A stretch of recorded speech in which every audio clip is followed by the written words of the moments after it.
Buenos días. Son las 6 de la mañana de este viernes 15 de enero de 2016. Esta es la hora de la verdad y estos temas y asuntos que trataremos en la grata compañía de ustedes durante las próximas horas.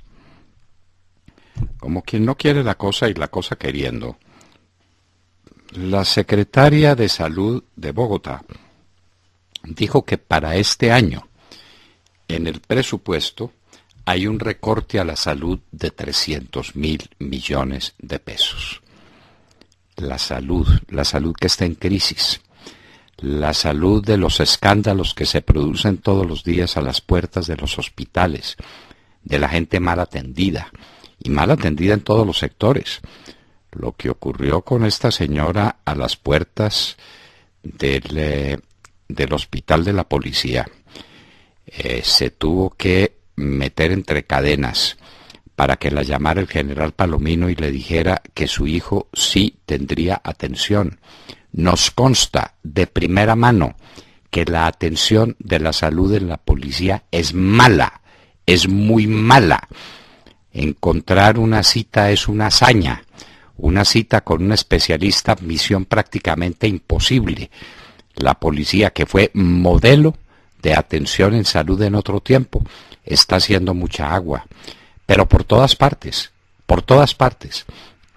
carencia de hospitales, carencia de especialistas, falta de recursos, y la noticia es que tendremos 300.000 millones de pesos menos en el año. Me parece llegada la hora de que el alcalde Peñalosa haga una rueda de prensa, dicte una conferencia, haciendo un balance general de las cosas que recibe en la ciudad.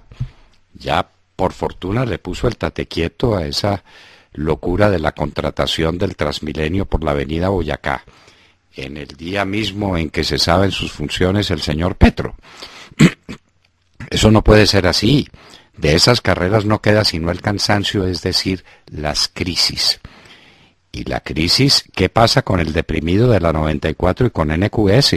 A la gente hay que responderle. A los vecinos no los pueden seguir maltratando de esa manera. A la ciudad no le pueden dar la sensación de que aquí es absolutamente imposible ejecutar una obra, no digamos mediana ni de trascendencia, una obrita, es la de ese deprimido. Y las cifras que dábamos ayer es que se ha cuadruplicado el presupuesto inicial y que no se sabe finalmente cuándo se va a inaugurar esa obra. El alcalde Peñalosa nos parece que está en mora de presentarle a la ciudadanía un balance general de lo que recibe.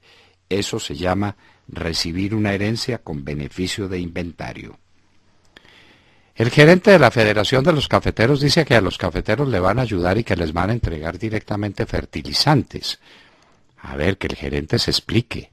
¿Eso es con plata de quién? Si es con plata del Fondo Nacional del Café, habrá que recordarle al gerente de la Federación de Cafeteros que esa es plata de los cafeteros. La han puesto ella, es el resultado de su sudor. Esa es la ayuda a los cafeteros. Es decir, que no se les roban enteramente la plata que les quitan, con la disculpa para fiscal. Ay, Dios mío. Pero claro, él no va a protestar por la situación de los cafeteros, que va a ser una situación dramática. El precio internacional del café ya no da más. Estamos por los lados de 1.14, de 1.15 centavos de dólar la libra. Una gran oferta cafetera.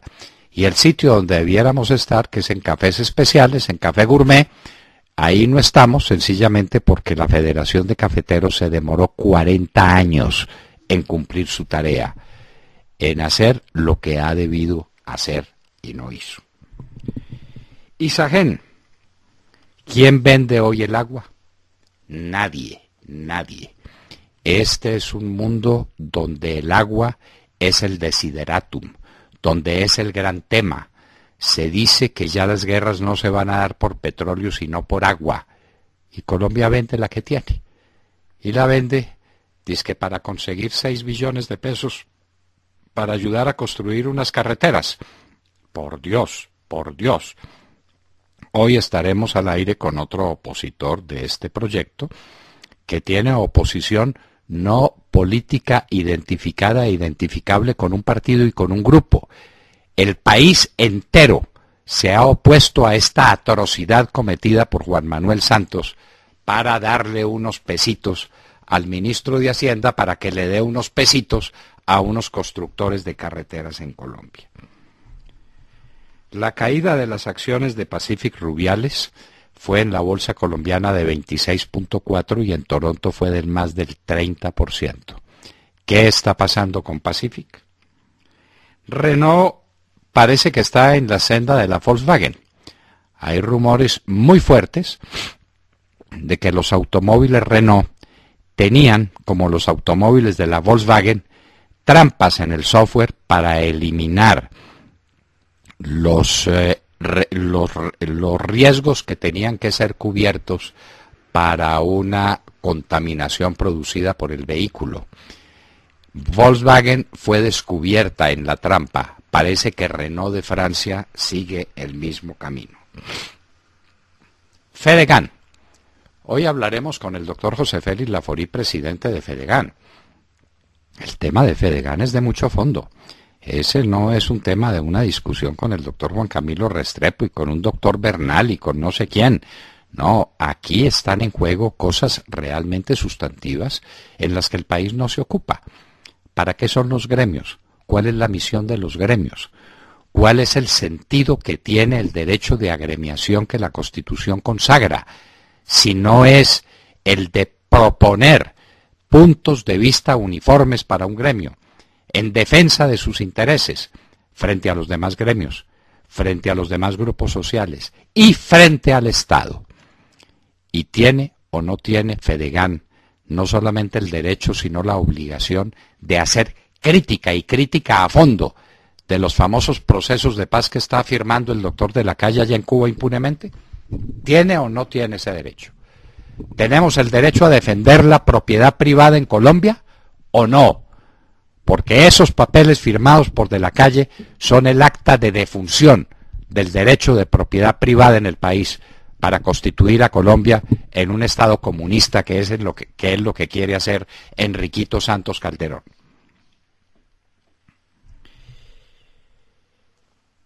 El juicio contra Luis Alfredo Ramos. Los invitamos a leer una columna en El Tiempo de Plinio Apuleyo Mendoza. Yo le sugeriría a nuestra producción que la incorporara en nuestra página sobre el juicio de Luis Alfredo Ramos. Esto es una cosa que clama al cielo. Y mientras palos van y vienen y le citan testigos falsos y las cosas se demoran, está privado de la libertad. La privación de la libertad es una medida extraordinaria y excepcional contra personas peligrosas para la sociedad, contra personas de las cuales se tema que no responderán en el caso de un juicio y de una condena y que no se presentarán ante las autoridades. Luis Alfredo Ramos lleva ¿cuánto tiempo en la cárcel? Asistiendo a una procesión muy corta además de testigos falsos, de testigos que ya fueron condenados por perjurio, por obstrucción en la marcha de los procesos. Y ahí está, en una cárcel, preso político número 1, el Leopoldo López de Colombia, el Luis Alfredo Ramos. Los otros son nuestros militares, los exministros de Álvaro Uribe, la crisis de la justicia colombiana. Electricaribe. El presidente Santos resuelve los problemas con discursos tan malitos como los que pronuncia. Habrá que recordarle al doctor Santos que mi Dios no le concedió facultades oratorias. Pues ¿qué le vamos a hacer? ¿Qué le vamos a hacer? Muchos han tenido dificultades de expresión teniendo muchas cosas para decir, pero cuando uno no tiene cosas para decir y además no tiene facultades para decirlas, pues el resultado es sencillamente catastrófico. Pero Santos sigue queriendo arreglar los problemas con discursos, que después se los adornan y se los arreglan, y para eso tiene comprada la prensa del país.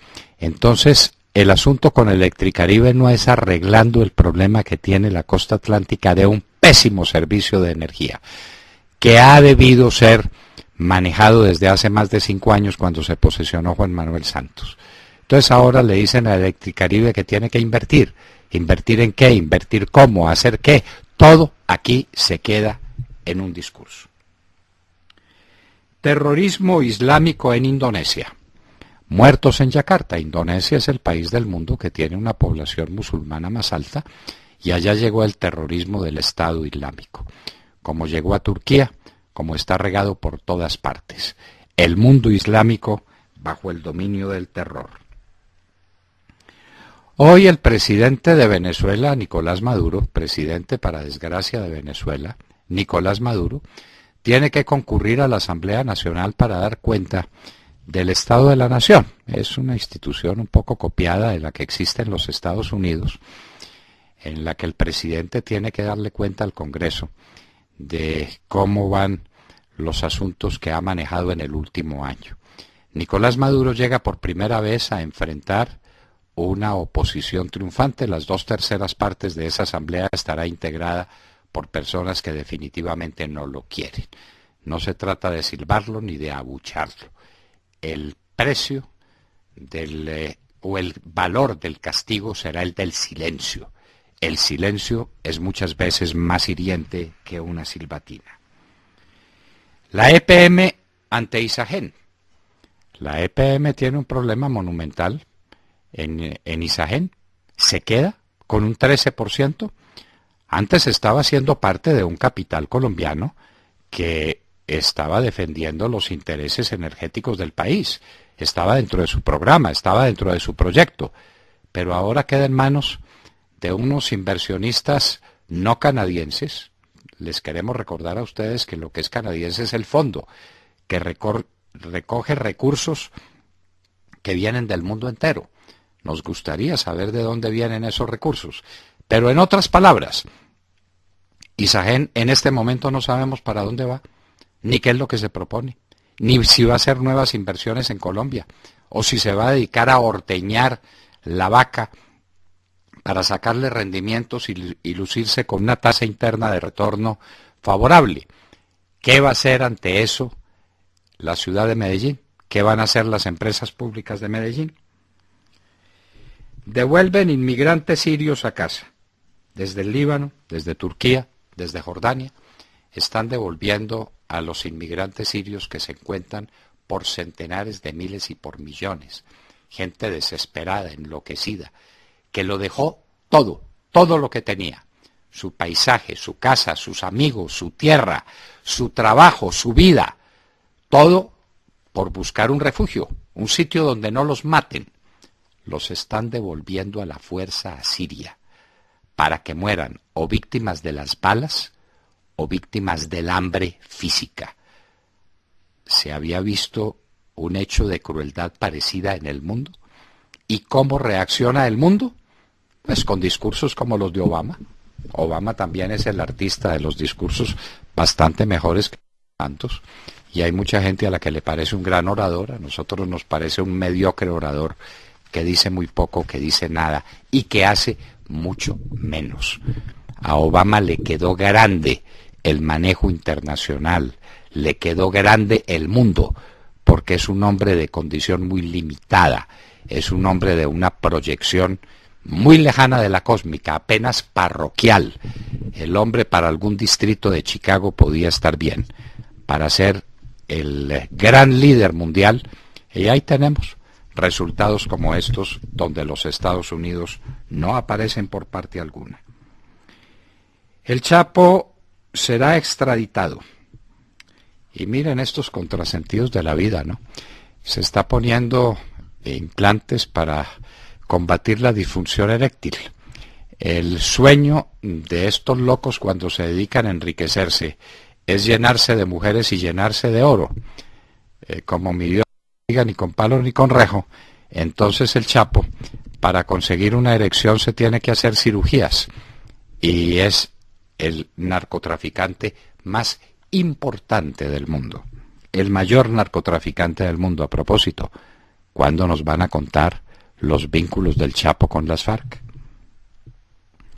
Huracán en el Océano Atlántico. Esta no es época de huracanes. Los huracanes se acaban a finales del mes de noviembre. Esta no es época de huracanes. No se daba otro parecido desde 1938, y están en alerta las Islas Azores. La Fiscalía de Venezuela inicia proceso contra 5 militares venezolanos que habrían permitido el transcurso de naves que transportaban droga, que transportaban cocaína por el espacio aéreo de Venezuela.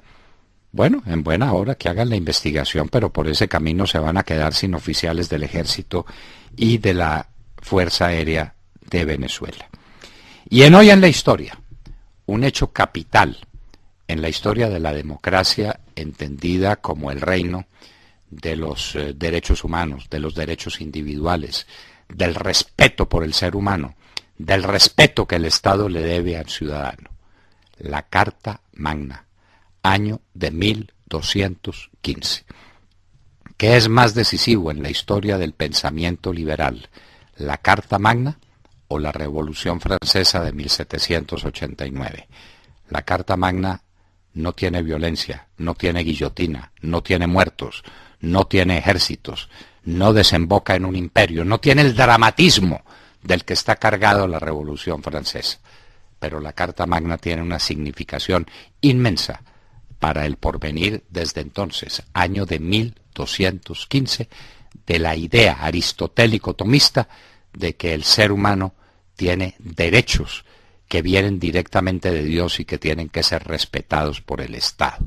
Eso es lo que llaman ahora pomposamente derechos humanos, que los están descubriendo cuando es un descubrimiento aristotélico-tomista, refrendado en la Carta Magna, dictada en Runnymede en el año de 1215. Les contaremos esa historia apasionante. Muy buenos días a todos. Bueno, pues escuchando esa canción de La vida es un carnaval, pensaba yo que eso es lo que creen muchos colombianos con la venta de Isagen, que fue un carnaval, que es un carnaval todo lo que está pasando. Yo creo que sería muy interesante medir el estado de ánimo entre los colombianos tras la venta de la generadora de energía Isagen al fondo de inversiones Brookfield, y digo que sería interesante porque lo que yo leo en las redes sociales, y ustedes pueden leerlo, no es en absoluto un aplauso al gobierno, todo lo contrario, es un abucheo constante que tiene indignada a la población. Nunca antes en la historia, y uso esta expresión que tanto le gusta al presidente Juan Manuel Santos, nunca antes en la historia habían coincidido tantas personas y grupos políticos de diferentes orillas también en calificar esta venta como una vergüenza nacional. Todo en este proceso huele mal, desde la decisión desesperada de vender, pasando por el hecho de que fue una subasta de uno, lo cual es una contradicción absoluta, no tiene sentido, hasta las dudas que suscita el fondo de inversiones que la adquirió y que enfrenta cuestionamientos de corrupción en otros países. El descontento es tan grande que se está gestando un debate de moción de censura liderado por las senadoras liberales Sofía Gaviria y Vivian Morales contra el ministro de Hacienda, Mauricio Cárdenas, contra quien hay un documento de 80 senadores que rechazan la venta de Isagen. Hay que decir que la senadora Vivian Morales ya reconoció, ya dijo que sabía que esa moción no iba a llegar a ningún lado. La pregunta es si todo este show va a servir de algo cuando ya se vendió Isagen y cuando todos sabemos que esa figura de la moción de censura pues es prácticamente decorativa, la verdad. Más allá del descontento y de la forma cuestionable en la que se llevó este proceso de venta, yo tengo varias preguntas. A ver si entre todos podemos llegar a algún lado. ¿Por qué el Congreso sale ahora a hacer show y no impidió la venta de Isagen si no estaba de acuerdo? ¿Quién responde en el Congreso? ¿Qué pasará con las acciones de los minoritarios que hay en Isagen? Y por último, ¿qué hay de cierto en ese rumor de que podrían aumentar las tarifas de energía eléctrica después de esta venta? Preguntas, muchas preguntas. Muchas preguntas, Montserrat. Y alguien decía, y con mucha inteligencia y mucha penetración, que Juan Manuel Santos es el único personaje en el mundo que hoy, en el siglo XXI, vende agua. Porque ¿qué es Isagen? Isagen es muchas cosas, pero entre otras agua. Agua utilizable para energía. Agua amiga del medio ambiente. Agua producida por fuentes auténticas de generación. Agua, y eso es lo que estamos vendiendo y poniéndolo en manos de una firma canadiense que no sabemos para dónde va, ni cómo trabaja, ni siquiera quiénes son sus accionistas. Quisiéramos saber quiénes tienen su plata invertida en este fondo de inversiones del Canadá, que no vino para crear una industria más desarrollada, que no vino para hacer nuevas inversiones, que no vino para desarrollar la energía en Colombia, que vino para hacer un negocio e irse, que para eso están los fondos de inversiones, que son medios de movilización de los capitales y de ninguna manera son centros de inversión para quedarse. Los fondos pican, enriquecen, mejoran y se van. ¿Quién va a ser el dueño de Isagen después? Nadie lo sabe. Pero ahí tenemos 6 billones de pesos para hacer pedacitos de carreteritas. Ave María. William Calderón. Doctor Londoño, buenos días Colombia, gracias por invitarnos a sus hogares y a sus vehículos. Hoy es viernes 15 de enero del año 16. Hoy se celebra un mes más de la trágica muerte de nuestros angelitos de la guarda, Rosenberg y Ricardo, cuando los asesinos, camaradas de Juanpa, atentaron contra su vida, doctor Londoño. Recordamos hoy, que como cada mes lo hacemos aquí, que estaban reunidos con Enrique Santos Calderón en Cuba, como él mismo lo cuenta. Ay, María. Y nunca Enrique Santos Calderón ha explicado cuál fue su posición frente a ese atentado y frente a este asesinato de esas 2 personas que dejaron, por supuesto, viudas, que dejaron huérfanos y que dejaron un enorme vacío en el corazón de todos sus amigos. Bueno, William, adelante. Definitivamente el camarada de Timochenko, Juanpa, se salió con las suyas. Sigue acabando con el ejército de Bolívar, Sucre y Córdoba. Ahora los tiene de bomberos rasos, para no pisarle las mangueras a sus nuevos mejores amigos, los narcocriminales de las FARC. Para tal efecto, el general Alberto Mejía oficia ahora como liquidador de un ejército que lo dio todo para defender nuestra institucionalidad. El mismo ejército que con Juan José Rondón libró la batalla del Pantano de Vargas, con Girardot, José María Córdoba, Atanasio Girardot, Antonio Ricaute, quien en átomos volando como lo están ahora nuestros héroes mutilados por las minas antihumanas sembradas por los camaradas de Juanpa. Recordemos, doctor Londoño, que el primer aviso nos lo empezó a dar Juanpa desde el noticiero CMI, cuando nuestros hombres de honor aparecían en una cuña televisiva pagada por el gobierno como montallantas en las carreteras del país. Ahora, como lo podemos observar, los tienen regados por las carreteras saludando las caravanas de vehículos que regresan a las capitales, mientras los bandidos de las FARC salen de las cárceles y de encima les regalan 1.800.000 pesos mensuales. Cuando nuestros héroes de la patria, para defenderse del régimen, tienen que vender sus bienes, sus casitas, para pagar con sus ahorritos los costosos servicios profesionales de algún abogado ante la guerra jurídica montada por el régimen complaciente y cómplice de los onerosos ONGeros de turno.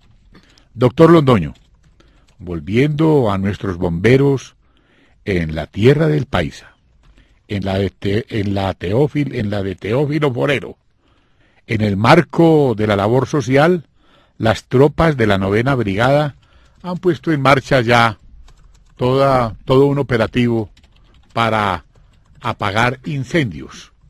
Esto es una vergüenza, ver por aire helicópteros equipados con, usted sabe mejor estas expresiones, Bambi Bucket del Batallón de Movilidad, maniobras de aviación número 5 y por tierra tropas del Batallón de Atención de Desastres de la Brigada de Ingenieros, trabajando durante extensas jornadas en una carrera contrarreloj para apagar el fuego, mientras los criminales de las FARC hacen de las suyas.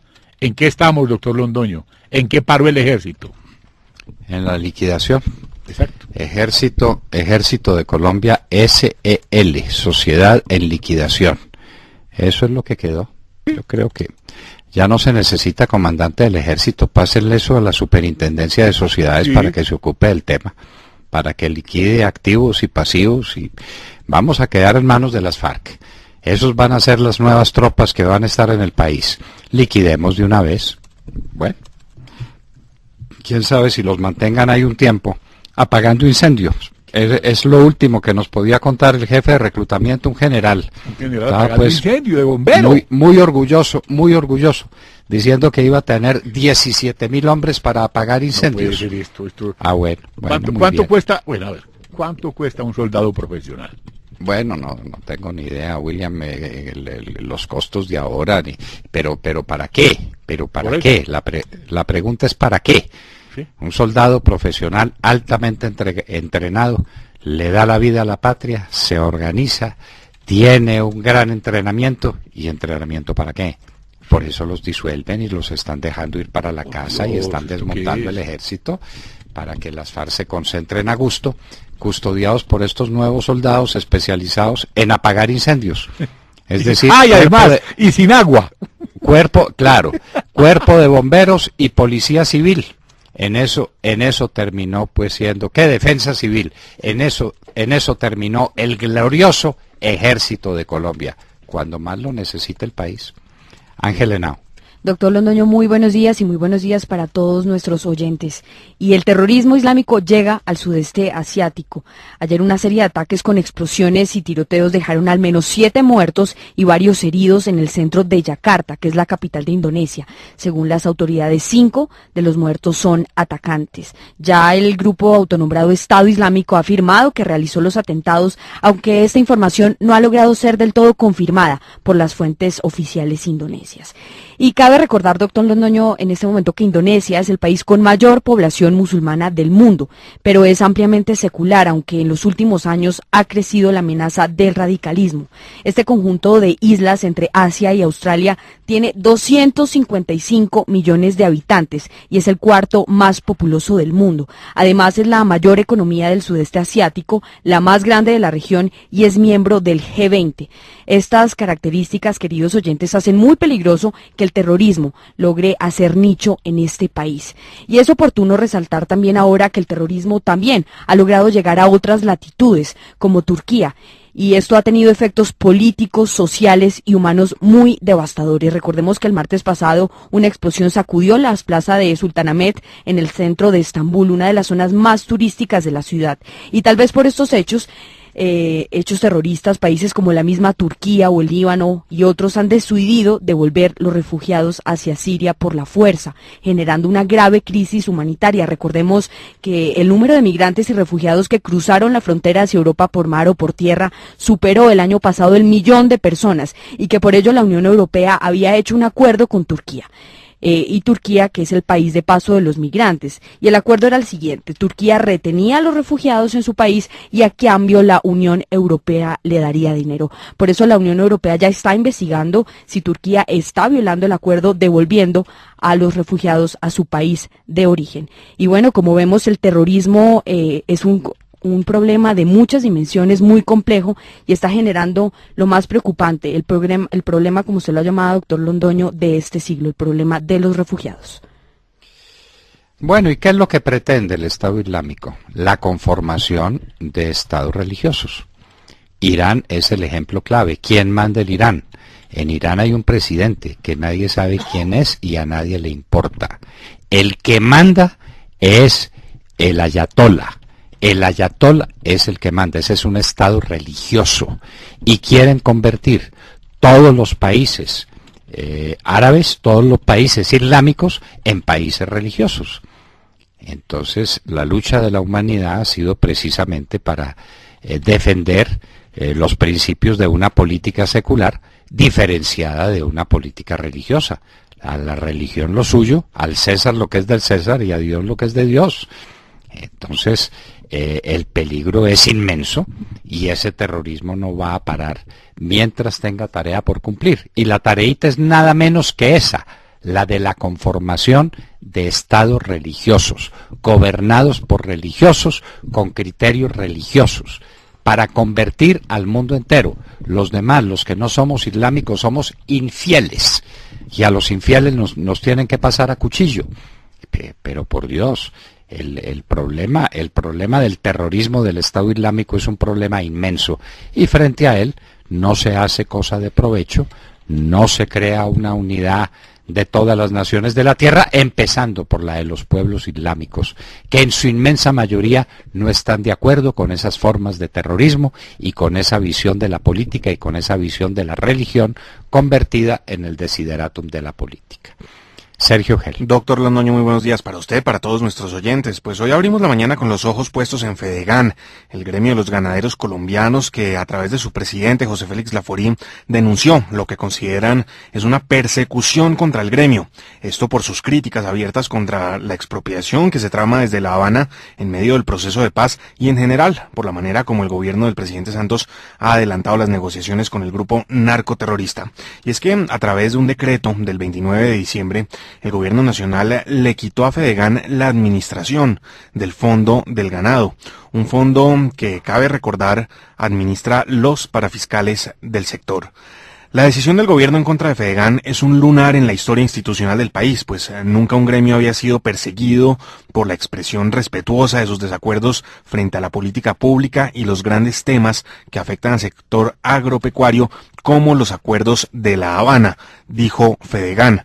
Ayer en la tarde, en una enérgica rueda de prensa que atendimos, el doctor Laforí no solo denunció las maniobras del gobierno en contra de su gremio, sino que también puso en evidencia a Juan Camilo Restrepo y a Edgardo Maya como los artífices y los instrumentos de la maniobra jurídica en contra de Fedegan.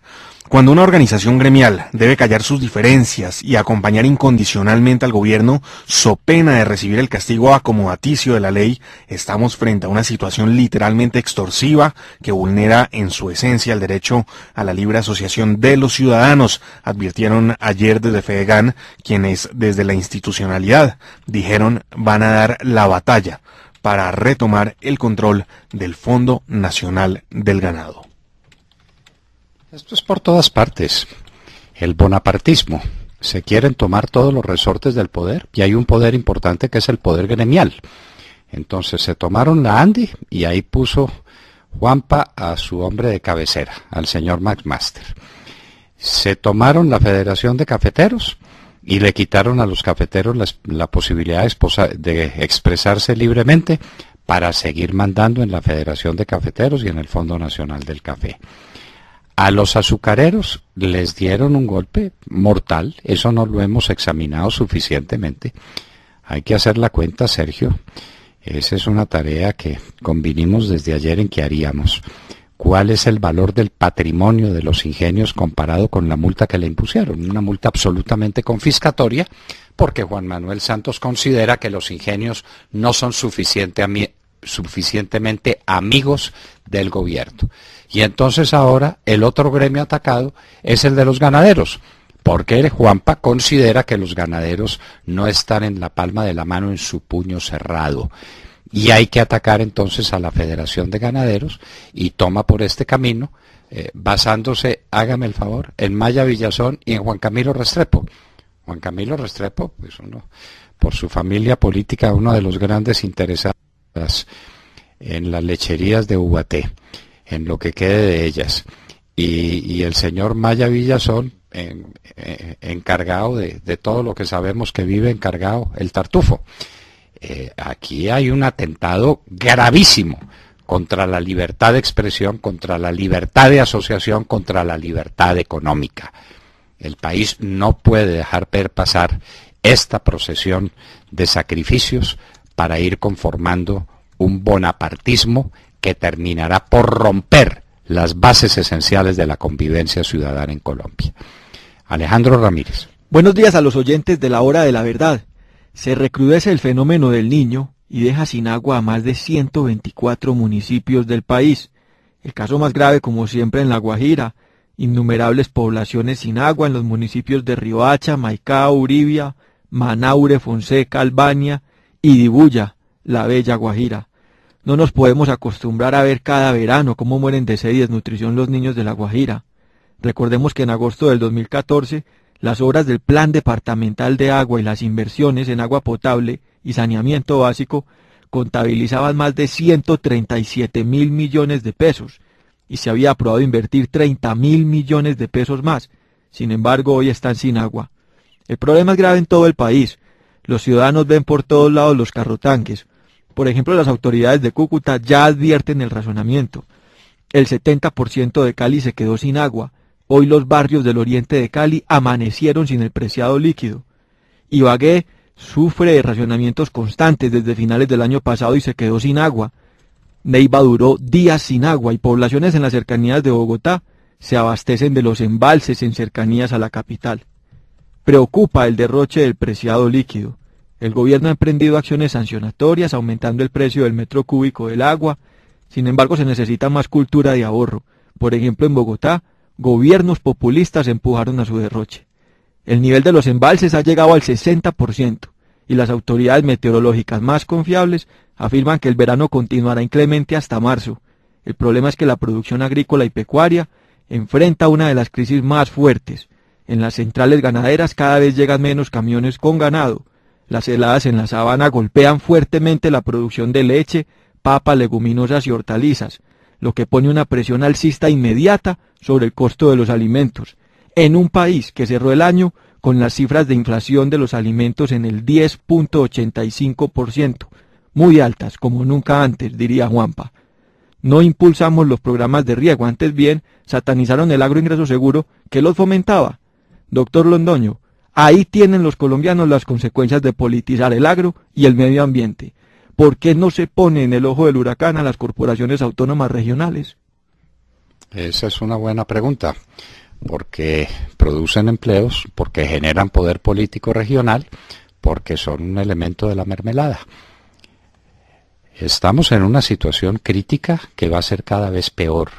¿Cuáles fueron los reservorios de agua que se crearon, los distritos de riego? ¿Cuál fue la inversión en agua potable de este gobierno?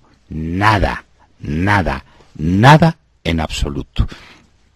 Y vendemos el agua y salimos de Isagen, que es una pieza preciosa de movilización de recursos del país en función del agua y del agua transparente para generar energía, la vendemos para producir, para vender, para construir carreteras.